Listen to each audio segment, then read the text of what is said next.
Blog Talk Radio. Welcome to Last First Date Radio, featuring interviews with experts in dating, relating, and mating in midlife. And now, here's your host, Sandy Weiner. Hello, everybody. Welcome to Last First Date Radio. So happy you're here. This is Sandy Weiner, and I am broadcasting from Israel. I come here twice a year usually now that my daughter and her family have moved here. So I am lucky that I get to do my business from anywhere in the world. And I'm happy that you've joined me, and I'm really excited about our guest tonight.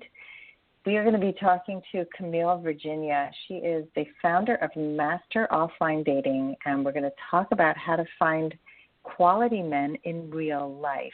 This is almost a forgotten art, and Camille is going to talk to us about how to actually make connections in person. It's a thing. People do that. So I want you to know that love is not just for the lucky. I think a lot of people have this misconception that luck is a big part of people who actually find love, or maybe it's about being beautiful and being super witty and brilliant, having a couple of degrees and, just being one of those chosen ones. And here's the thing. I was a screw-up in love for most of my life, which is how I got into this business. So luck has very little to do with it. It really is about being prepared. And that means going deeper into why do you make the mistakes you make? Why are you not finding the right partner for you? And how are you not showing up as the woman of value that you are in the rest of your life? How are you not honoring and valuing yourself in your dating life? Because once you become that woman of value, once you really start to unlock the patterns that are unhealthy, you can actually learn the skills that it takes to find lasting love.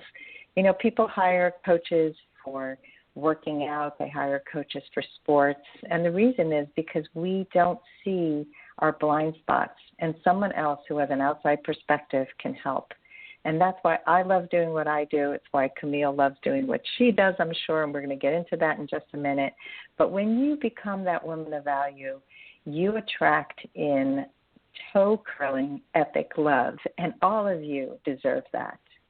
So how do you become a woman of value? Well, every week I bring you a tip on how to do that. And this week's tip is step number 19, be the love you wish to find in the world.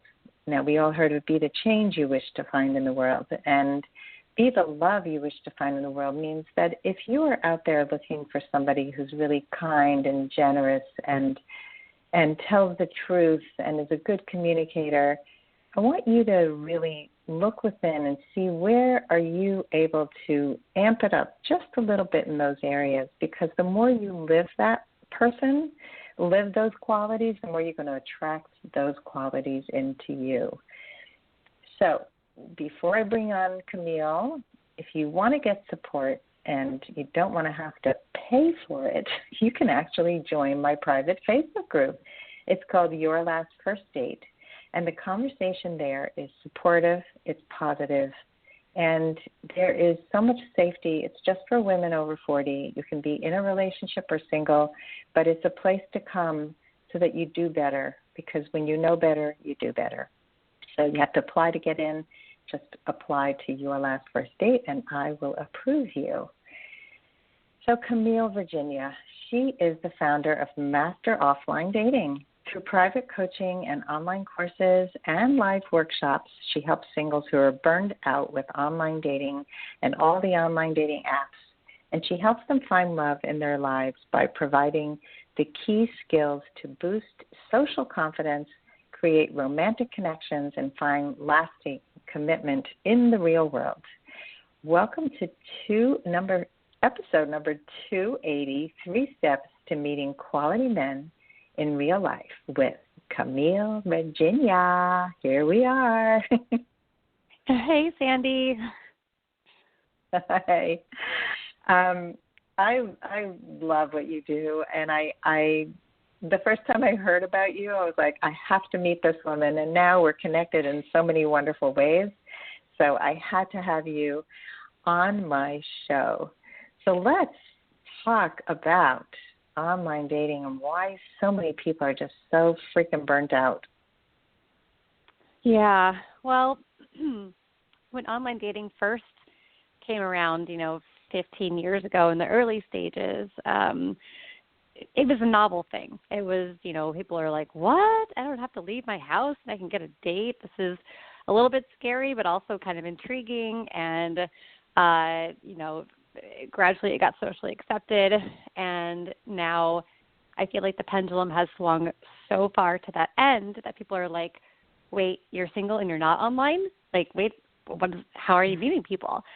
And, just 15, 20 years ago, we were meeting people in the real world, which is how humans have done it for hundreds of thousands of years. But it's amazing how, the world's moving so fast, how quickly we have forgotten that and how, unfortunately, we have forgotten the skills to do that. So I am helping the single women of the world who want at least another way to date. You could totally date online and offline. But I try to encourage not just putting all of your eggs in the online basket. Mm. Yep, it's a pretty big basket.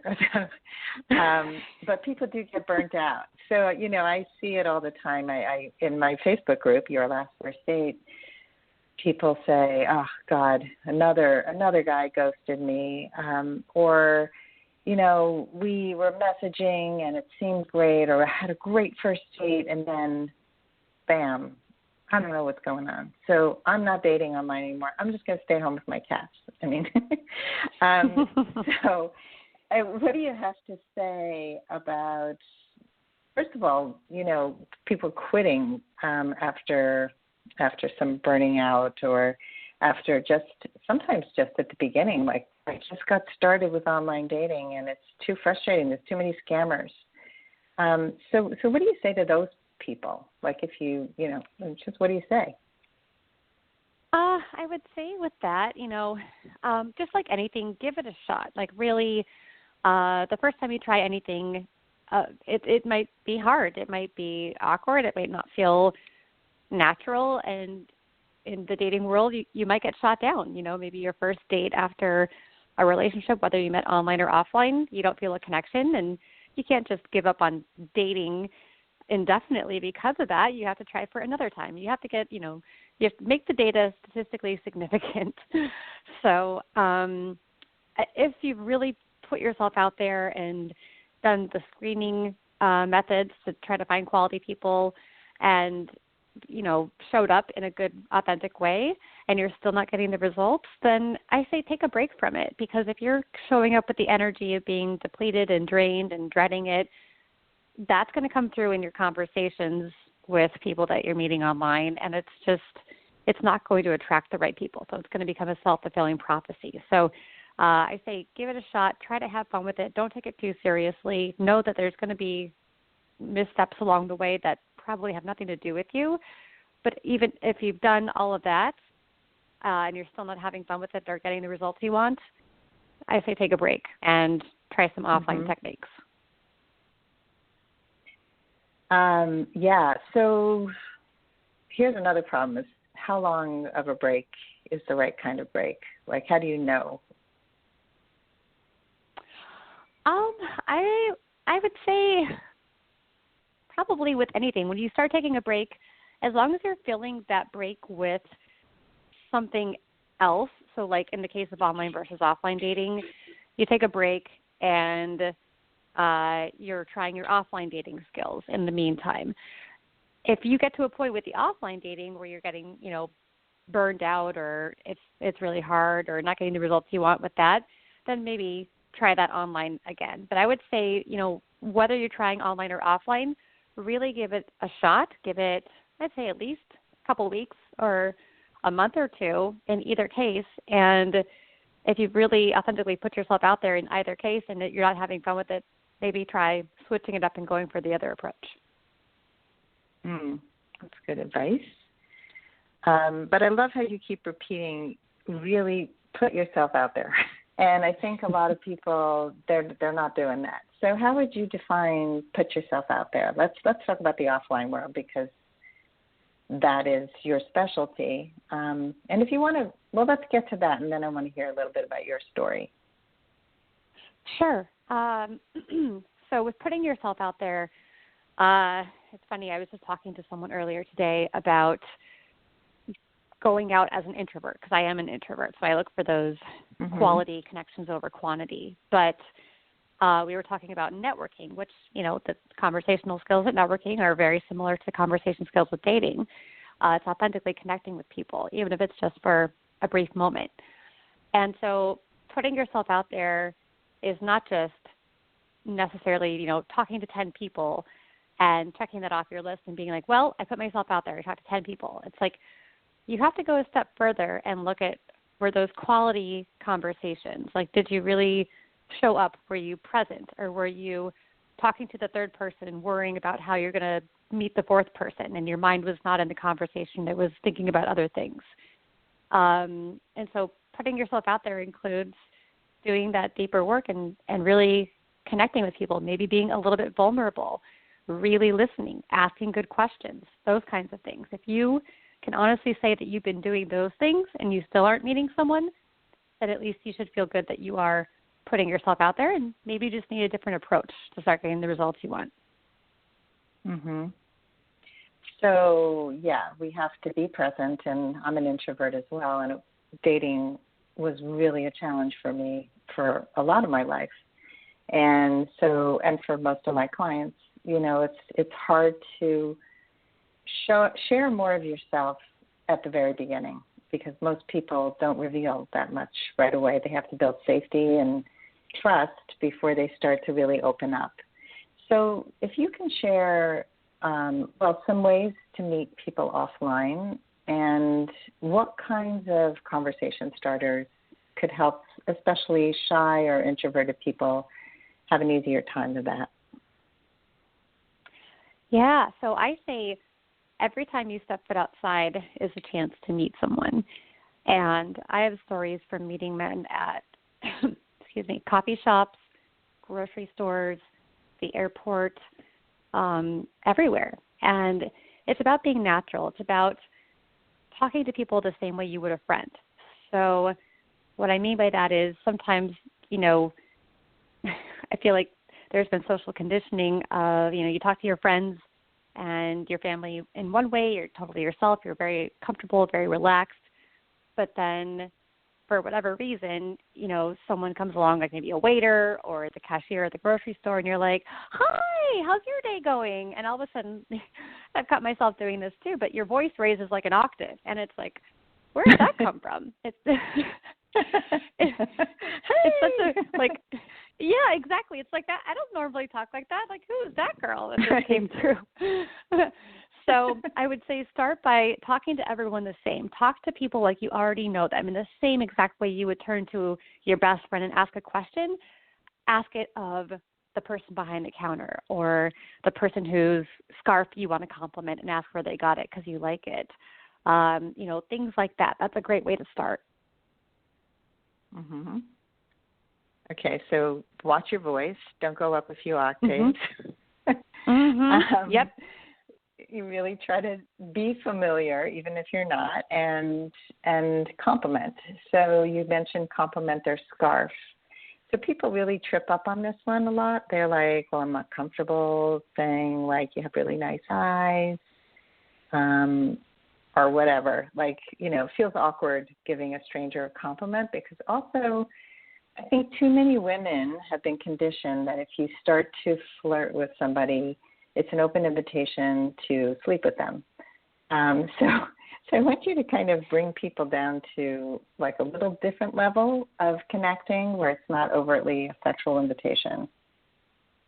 Yeah. Oh my gosh, that's a great point, Sandy. So, for whatever reason, there is this script of, I said that I like his shoes, so therefore he must think I want to sleep with him. Like, but if we think about it, it's kind of ridiculous, right? Like, who programmed that into society? So with that, I would say break the ice in a genuine way, and there probably is going to be some fear around it. It probably is going to feel awkward the first time you do it, just like with anything. But push past it. Watch people light up. So when you give a compliment, if we use that as an icebreaker, that's like giving someone a gift. Maybe they're just having a bad day, or they bought a new necklace and it's really beautiful, but no one has said anything to them, and here they were so excited to wear it. And you come up and you say, hey, I just want to say your necklace is gorgeous. Where'd you get it? Or that's my favorite color, or something. And watch people light up. So kind of like with gift giving, we do it for selfish reasons almost, because we like to feel good giving people gifts. But if you can't do that with a compliment, watch the reaction of the other person. And I've seen this play out. Actually, I have a funny story. I live in Chicago, so I take public transportation everywhere. And there was a crowded train one day, and this guy was seated down, and a woman got on the train, and he gets up and offers her his spot. And she's like, oh, thank you. And she takes his seat, and he, lit up. And from that moment on, he did this 4 other times. And he was just now the man who was finding women's seats on the train. And every time that he found a seat for a woman and offered it to her and she accepted, his face would light up. He was having the time of his life. And I think we forget that the compliment doesn't have to be about you and your social skills. Do it for the other person. Maybe they're having a horrible day and you just brought them up a little bit. So if you can't do it for you and it feels unnatural, do it for the other person. I love that. That's great. What a great story about the train.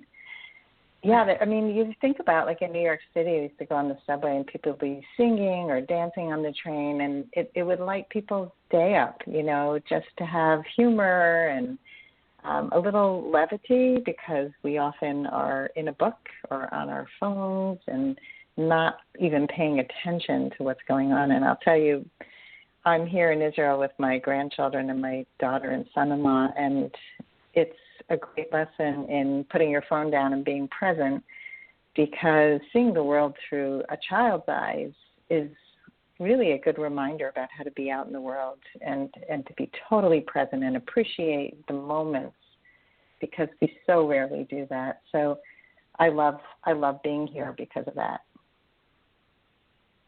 I love that. Yeah, and that's such a great lens to look through, is the eyes of a child. Children, what's that saying? Children say the damnedest things or something, or ask the best questions. The darndest, yeah. Because they're natural. Darndest, yeah. The darndest things, yes. Oops, sorry. That's okay. You're very young. But it's funny because, that gets squelched when we get older. We don't. Maybe we're afraid of offending someone, or we overthink it, or it's been 2 years since we've given anyone a compliment and we think we don't know how to do it anymore. But now it's just, it's having those child eyes, I like watch that the guy's wearing, hey, sir, I really like your watch. Is there a story behind it? Which is actually a line that I've used and ended up hearing a really interesting story about this guy's watch. So,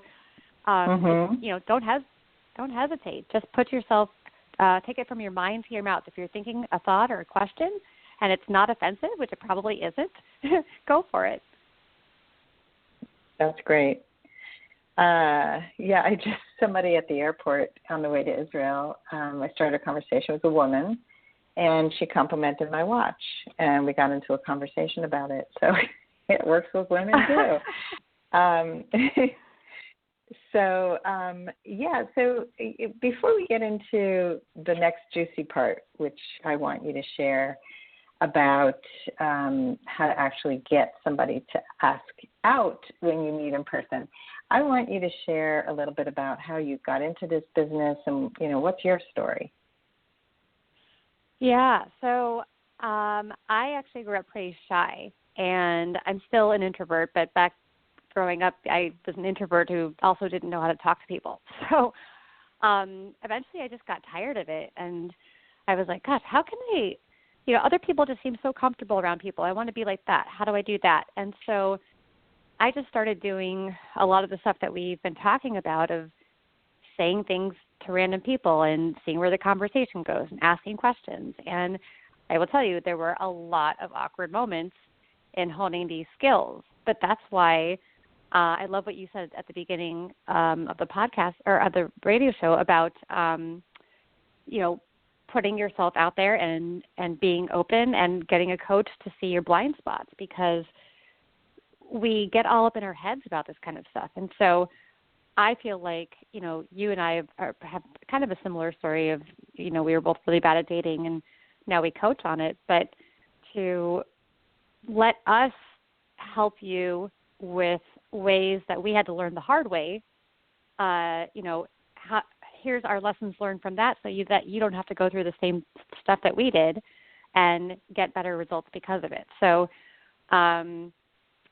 eventually I just kept putting myself out there, talking to people, and I found this love of connecting with people. And in the process of just having great conversations, I started getting asked out by men like everywhere I went. It was totally crazy. I gave some examples: grocery store, coffee shop, bus stop, the train, walking down the street. It's just nuts. And so when you have these genuine connection skills, it's really just connecting with people. And in the process, you start to connect with potential romantic partners, and it's just phenomenal. So people are probably listening thinking, yeah, it happened to her because she's really cute, but it's not going to happen to me. So if you can share how anybody could use these techniques and get somebody to actually ask you out. And so what I see, and maybe you can clarify this, is a lot of people are great at communication, or making conversation. What they're not great at is making conversation that leads to a date. So they'll say, I can talk to men, I can talk to women, no problem, but no one ever asked me out. So what's the secret sauce? So with that, I'd say there's two different things. One is, what kind of conversations are you having? I have met people who can say they can talk to anyone, but they're not getting dates. Well, are you just talking about the weather? Are you meaningfully connecting? Are you asking, what brought you to this event, or what's something in your life that you're really excited about right now, or those kinds of good questions, not the typical, how's your day going, or, things like that really don't often lead to a deeper connection. So that's one thing, is look at the quality of your conversations. The second thing is to transition it to an ask out.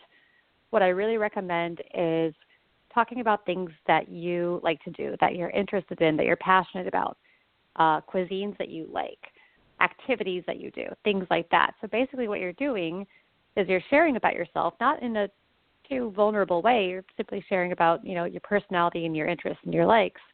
But what it does is it sets the stage for the person you're talking to say, oh my gosh, I play tennis too. I just got my racket restrung. We should play together sometime. And it's a very authentic way to just lead to that natural, you like this, I like this, let's do this together. And as the woman, oftentimes if you kind of set things up that way in the very authentic way, the guy will think it was totally his idea to ask you out. Yeah. So much of life is about fooling men, isn't it? Into thinking it's their idea. So much Actually, more powerful. Men will admit that. They'll say, yeah, it was her idea, but or she's really got all the power in the relationship, but I want to believe it was me. That's great though. It's, and I think many people don't have meaningful conversations, and I'll also just bring it back to being with my grandkids. So there's a 3-year-old here who goes to nursery school, to preschool. And right before I left, I read an article about 50 things you can say to kids that actually get them to talk to you. So what that doesn't include is, how was your day? Because kids will usually say, good. Right? That's pretty much how we do it in dating. So there were 50 conversation starters, and a lot of them can be used in any part of your life. Like, what was the happiest part of your day? Or, who'd you go to recess with? But it's like, what made you cry? What made you really laugh out loud today? Anything that's going to conjure up a moment, not just a bland general question that is what everybody else asks and does not lead to anything rich and interesting. So I actually posted the article in my Facebook group, and people were like, yeah, we could use those questions in dates too. So yeah, what we do in one part of our life, we should do in all parts of our life. It's usually a good indication. So let's give us actionable steps here, unless you wanted to say something about what I just said, because I just kind of went right into the next question. Yeah, no, I love that. I think we overcomplicate things so much sometimes as adults, and it's really just the simple stuff. There's no, one sentence that will get him to ask you out. It's it's going to change based on conversation context and situation and all this stuff, but it's really just not overthinking it, being yourself, making people feel comfortable and like they can really connect with you, and that's it. And that could just be through a single question that's not, how's your day going? Right. How are you? I mean, that's how people start with online dating too. How are you? Or you're pretty. You're handsome. Well, come on. No, work a little harder. Think a little more. Exactly. Think about what it would feel like to get that response, to get that kind of message from somebody, and what would make you light up. I was thinking about, as you were talking, that in business, we talk about nurturing relationships. We wouldn't be successful in business if we didn't actually create relationships with people before we sold them one of our services, because then it would feel slimy and sleazy. But people do that in dating all the time. It's like, hi, go out with me and sleep with me. And that's totally cool because we don't know each other. We haven't built any kind of trust or relationship here. But, yeah, it's dating. So let me send you some pictures that are compromising, and send me a couple too. But but nurturing the relationship is really what it's all about. And that's how we make connections. And it's about giving to get. I think that when you come out of yourself and you stop really focusing so much on what do they think of me, and I hope they like me, and focus more on how am I going to make a connection, which is what you keep saying here. It's like we're making connections here.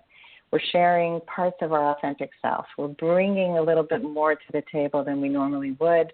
We're getting out of our comfort zone. So let's give an actionable step to our listeners, something they can do in the next 24 hours to start tapping into those offline opportunities. So I would say with that, those thoughts that we have in our head of it could be a compliment, could be a question, could be anything. To say it before you can overthink it. So take it from your mind to your mouth and just say it. I mean, again, unless it's really offensive, which keep those to yourself maybe. But if it's just that natural curiosity or a kindness or things like that, just say it, because I guarantee you it's not going to be as difficult as you think. I feel like the longer we go without using social skills, it's like muscles, the more they're going to atrophy. And so by you simply taking that first step and busting through that barrier and realizing that, that actually wasn't that bad, you're going to conquer that fear, and it's going to be 10 times easier to do it the next time. And then it's just going to get easier and easier. And as it gets easier, you're going to get better. And as you get better, you're going to enjoy it more, and you're going to do it more, which means it's just this opposite self-fulfilling prophecy of continuing to build up these skills and enjoy it, have fun, get results, practice, practice, practice. Rinse and repeat. I love it. It's really overcoming those fears. The fears are always much worse than we think. We can blow those fears so out of proportion, and we miss all those opportunities that we don't take. So, yeah, how many times have people walked away thinking, I wish I would have said something. That person was really cute over there, and I could have had a conversation, and we never connected. So, yeah, do this. do this. This is good information that Camille is sharing here. And I'm going to post this in my blog, and I want people to comment at the bottom once they've taken on this challenge and really let us know what happened, did you do it, and what the results were. So this is fabulous, Camille, as always. And I know you have a special offer for our audience. Yeah, so I'd love to offer my free guide, Dating App Detox, the ultimate guide to getting a date without going online. And I know you'll post the link, Sandy, but they can go to masterofflinedating.com/last first date and find it there. Great. Awesome. Well, thank you so much for coming on my show, for being a guest in my inner circle, for being in our mastermind group, for being a friend. I really appreciate you, Camille. Oh, thank you so much, Sandy. I love your work, and I'm so glad that we get to bring all this value to the world. So thanks so much for having me. Oh, my pleasure. And thanks, everybody, for listening today. And I hope you all go on your last first date very soon. Have a great day.